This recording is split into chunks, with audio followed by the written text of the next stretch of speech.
way that they have. And yeah, I think there's an ambition that they all have. There's a drive that I share with them. But yeah, I also just feel at the end of the day so lucky that I'm at all in any capacity considered to take on these types of roles, because yeah, they're very strong and they're not always super easy to tackle. But again, I feel like I come out on the other side more like these characters, if anything, or at least more like the parts of them that I love. Love that. I didn't even ask y'all how you're doing today. How's everybody doing? Hold on. I love you too. But I will say, the little time that we spent together, I know you guys are capable of being a whole lot louder than that. I said, how are you guys feeling? I mean, it was there. I love it. I love it, I love it. So, for those who don't know, 65 nominations, 24 wins, spanning your work over all of your career. Actor, singer, and you're only in your mid-20s. One, I really have a lot of work to do with my life, but two, you've already had what some would call a successful career. And you keep going. For you, what keeps you grounded? I would say, firstly, my family, the people around me, my support system. I'm incredibly lucky to have people around me and close to me that keep me in check and remind me that I do this because I love it, and I do it because it makes me feel like the best version of myself. And it's a big old world we live in, and it's easy to get caught up in the minutiae of life itself. But I have them as a constant reminder to be true to who I am, as hard as that might be at times. And yeah, I would owe it all to them. I love that. Family is key. And you have joined a lot of amazing families, including the Marvel family. And we have to talk about our two most recent characters. Yeah, no, you can do that. It's fine. They're so polite. Y'all are so polite to me. No, and probably, it might be one of the two most cosplayed characters. And I say this as a person who judges cosplay. Okay. Kate Bishop and Gwen Stacy. Let's go! Okay.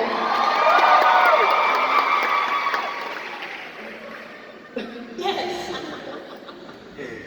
How has it been, one, just entering this world that is just vibrant and brilliant and fast-paced, but also like seeing yourself cosplayed all over the place? That part is probably one of the craziest parts. It is so wild. Again, I feel like I'm lucky enough to work on these projects that I love. I get to play characters that I resonate with, that I feel close to, and then beyond that, it enters your lives and your homes and your phones and however, your reading materials, whatever it is, and it gets to make an impact for you, and I get to be a small part of that, and that to me is just like the most insane thing. And I've had the best time being here in San Antonio at this con. It's been so wonderful to meet all of you, see all of you, the effort that you put into the costumes, the detail, and just the love and the support is truly felt, and I'm so grateful. But yeah, it's a wild way of being a part of the Marvel Cinematic Universe. It's been an absolute dream come true, and while it is a big universe, it feels like you're on just your own little planet, and you have your own little family. And when we did Hawkeye, that's exactly what it felt like. It was intimate and it's special, and every single person involved cared so much about making the best possible project for all of you. And I think that's been a really important thing for me too, is doing these characters justice, because they are so loved, and I understand exactly why, and I can only hope that I can add to that. So, I'm glad you brought up Kate Bishop.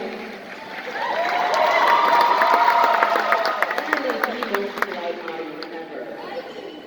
Hi, Texas. Hello. So, let's go to Kate Bishop, because for folks who are Kate Bishop fans, it is hardcore. hardcore of those who love Lovey Pizza. So, what I've kind of heard is that you really threw yourself into this role. You had to learn some new things. There's a lot of physicality that comes with this. Obviously, you are a superhero and a baddie. For you, what did it look like training? And do you feel like that's now been advantageous? Words today. Advantageous to the roles you've taken afterwards, right? Because bow and arrow is not. You make it look easy. That is not easy. Does anyone here do archery? Woo! Yes?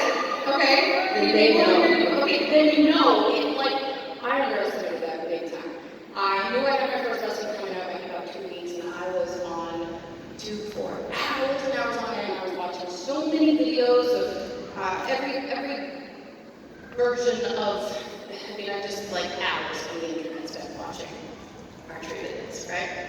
And by the time I got to my first lesson, I was like, I saw the bow and arrow right there. I was ready to go. I had my little, form figured out. I watched enough videos. I had it down in my head. You had a degree from YouTube University. Yeah, exactly that.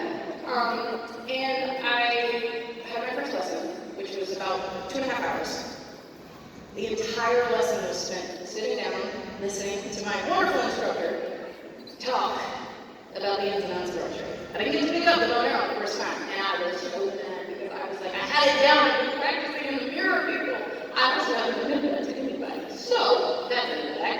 But I got there and I was like, I'm ready to go. I got this. All you have to do is just tell me where I'm at anything and I can figure the rest out. First school lesson, I didn't even do it. Looking back on it, those 2.5 hours were long, and I was like, my God, I gotta stop talking. I'm an idiot, watch the videos, got the degree.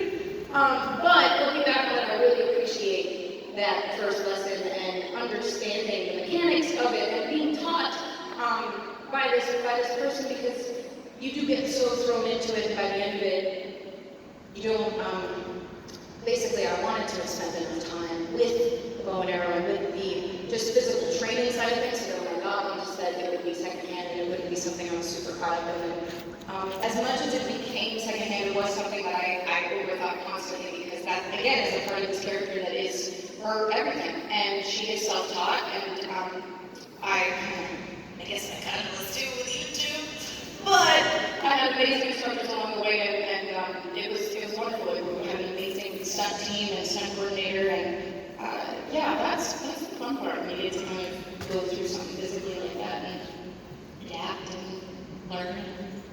And I love this idea that when it comes to archery, it really comes down to breathing. Yeah. And for you, you're no stranger to breathing techniques. I hear you do other things in your life that require that. Is there anything else you think you personally learned from this role as Kate? Because Kate's got an intense story. Also, we're just very much all anticipating seeing her. So I would say, having played these characters that I do walk into loving so much, I walk away loving them even more and feeling again just inspired by them. And I think with Kate's whole journey, the big lesson I think she learns is how to sort of embrace the chaos, right? She's very easily excitable, which I am too, and she learns, from Hawkeye himself that it's going to be toned down quite a bit if we're gonna succeed on these missions. And so she really learns just to, keep that essence of herself, but stay focused and embrace sort of everything that's going on, and love every minute of it, but really get the job done and know that that's why you're there. I think for me, there was so much going on around me. This was my first time being a part of something so big and so wild, and again, playing a character that is so loved by so many, and there were constant rewrites, and you're dealing with little things which become bigger problems, like the weather and your wardrobe malfunctions and all these things, and it's just like you just have to stay focused on the task at hand and the goal and the end goal, and embrace the chaos.